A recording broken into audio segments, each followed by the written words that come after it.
Assalamualaikum warahmatullahi wabarakatuh. Baik, perkenalkan nama saya Makia. Ini 211 Baik, di sini saya akan memiliki ulang tentang video yang Pak Wagub berikan kepada saya yang membahas tentang strategi Nabi Muhammad membentuk peradaban Islam.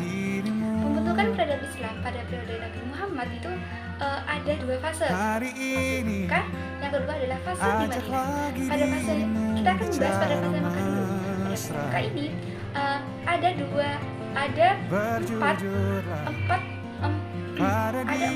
fase. Bukan empat fase, ada 4 metode dakwah Nabi Muhammad. Yang pertama adalah metode dakwah Nabi Muhammad, yang kedua konten dakwah Nabi Mekah, yang ketiga bentuk-bentuk penolakan dakwah Nabi Muhammad, yang keempat faktor-faktor penolakan dakwah Nabi Muhammad. Yang pertama, metode dakwah Nabi Muhammad. Metode dakwah Nabi Muhammad ini ada 3. Yang pertama adalah secara sembunyi-sembunyi, yang metode dakwahnya itu hanya ruang lingkup keluarga. Yang kedua secara terang-terangan tapi di dalam lingkungan daerah tersebut, atau kalau pada masa Nabi Muhammad itu di daerah Mekah. Yang ketiga adalah secara terang di luar Mekah, seperti di Yathrib, di Madinah, di Thaif dan sebagainya. Yang kedua, konten dakwah di Mekah. Apa sih isi dakwah Nabi Muhammad itu? Yang pertama, pendidikan tauhid dalam teori dan mengesahkan Allah. Yang kedua adalah mengajarkan Al-Quran atau mengajarkan Al-Quran. Yang ketiga, bentuk-bentuk penolakan. Pada masa kejadian itu pasti ada penolakan pada hal-hal yang baru. Penolakan itu yang pertama ada penolakan secara lunak. Dia tidak menerima, tapi dia tidak merespon apa-apa, tapi tidak menerimanya. Kalau penolakan secara lunak.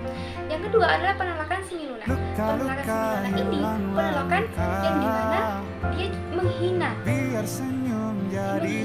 dan mencaci maki. Sedangkan penolakan secara keras, yang ketiga adalah penolakan secara keras dan keji, menghina, memukul, mengotori dan lain sebagainya. Yang keempat adalah faktor-faktor penolakan dakwah Nabi Muhammad. Pasti ketika ada bentuk penolakan, pasti ada yang melantar belakangi kenapa dia menolak. Yang pertama adalah bidang politik kekuasaan. Pasti kekuasaan pada masa kejadian itu akan menurun ketika adanya kekuasaan yang baru. Maksudnya bukan kekuasaan yang baru, pasti akan ada daerah yang baru, pasti akan lebih tinggi. Yang kedua sosial, yang ketiga agama dan keyakinan. Nah, agama dan keyakinan ini sudah lama sekali mereka meyakini atau menyembah patung, menyembah api dan sebagainya. Dan pada masa itu disebut masa kejahilian atau bodoh. Itu antara agama dan keyakinan. Kalau ada hal-hal yang berbeda, pasti mereka baru sih tidak. Kenapa ada hal yang baru? Ini kan agama kita yang sudah lama alasan yang ketiga, faktor yang penolakan dakwah Nabi. Yang keempat, budaya taklid kepada nenek moyang atau tunduknya kepada nenek moyang. Kan secara agama Majusi sama Majasi itu turun temurun, atau kayak patung-patung itu kan turun menurun dari nenek moyang mereka. Berarti mereka itu sangat sulit untuk melepaskan agama mereka gitu. Yang kelima, ekonomi. Secara ekonomi pastilah mereka akan finansial sekali, merasa tersaingi.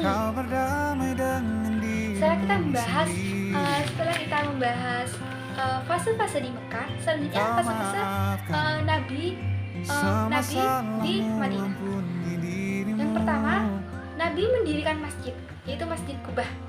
Yang kedua, mempersatukan saudara antara kaum Ansor dan kaum Muhajirin. Kaum Ansor ini kaum ada yang di Madinah, sedangkan kaum Muhajirin adalah kaum yang ada di Mekah. Dan ini adalah mempersatukan antara kaum Ansor dan kaum Muhajirin. Yang ketiga, perjanjian saling membantu antara sesama, tolong menolong, toleransi. dan disebut dengan piagam Manila. Yang ketiga, meletakkan dasar-dasar politik, ekonomi, dan sosial untuk masyarakat yang baru. Yang keempat, mengadakan perjanjian dengan seluruh penduduk di Madinah. Yang kelima, memperkuat kekuatan politik. Memperkuat kekuatan militer. Selanjutnya, pembentukan peradaban Islam pada masa kenabian. Pada masa kenabian itu yang pertama, madrasah ilmiah, madrasah al-Arqam, madrasah Masjid Nabawi. Jadi pada masa Nabi itu ada madrasah, tapi ada sekolah atau madrasah itu sekolahnya kepada Nabi. Sesuatu hal yang akan ditanyakan langsung kepada Nabi. Yang kedua, Nabi Muhammad sebagai pemimpin. Jelas Nabi Muhammad adalah sebagai pemimpin. Yang ketiga, penempatan syariat Islam. Yang keempat, memelihara Al-Quran.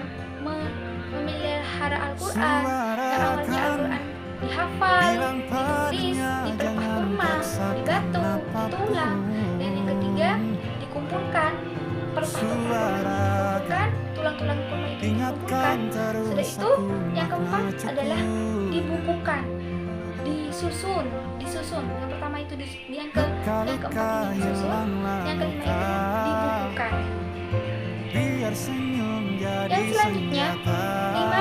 Meningkatkan harkat dan derajat wanita pada masa kejadian itu. Pada masa kejadian, Nabi ini meningkatkan harkat dan derajat wanita, di mana pada masa kejadian itu wanita itu dianggap lemah, dianggap remeh, dan dianggap lemah. Wanita itu tidak ada harganya. Ketika seorang suami istri melahirkan anak wanita itu dianggap lemah, karena wanita ketika suami istri melahirkan anak perempuan, maka anak perempuan itu disebut aib dan akan dikuburkan secara hidup-hidup. Dan maka itu Nabi Muhammad meningkat harkat dan martabat dan derajat wanita. Yang keenam,